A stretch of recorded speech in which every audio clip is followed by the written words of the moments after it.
The Cold War is often seen as two united sides facing off in an ideological battle for the future. Yet, as many of you will have guessed, this wasn't always the case, and both sides had their own more rebellious members. In the case of the West, this was France, and their withdrawal from NATO in 1966 at the height of the Cold War is often discussed as an example of this. This course of action seems like it wouldn't have been a good idea at this point, and thus raises the question, why? Why did France withdraw from NATO?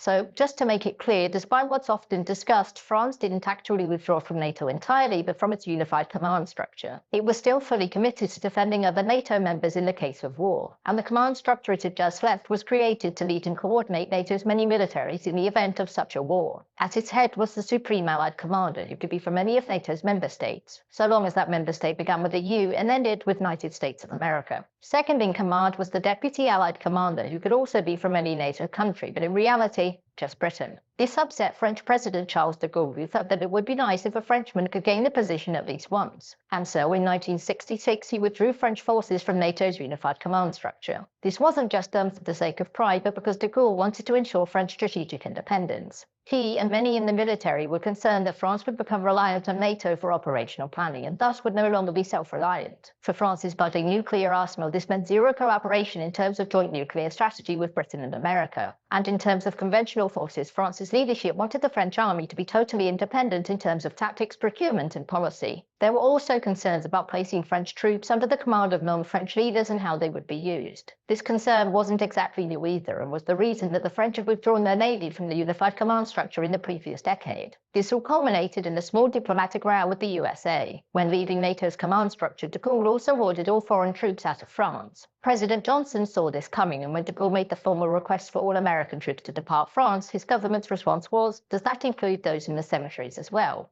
Furthermore, France also banned the housing of American nuclear weapons on its soil. Importantly, these changes were incredibly popular with the French people, which is why no French leaders changed their arrangement for the rest of the century. Now, this move wasn't France's first move towards leaving NATO altogether. In fact, de Gaulle had signed a secret agreement with the United States promising that France would rejoin the unified command structure in the event of the Soviet invasion. And whilst many NATO members were completely outraged at the French move, the American response was one of resigned disagreement. In their eyes, NATO did not need France in it to survive, and the Johnson administration was convinced that it would only be 5 or 10 years until France rejoined, although they'd have to wait slightly longer than that.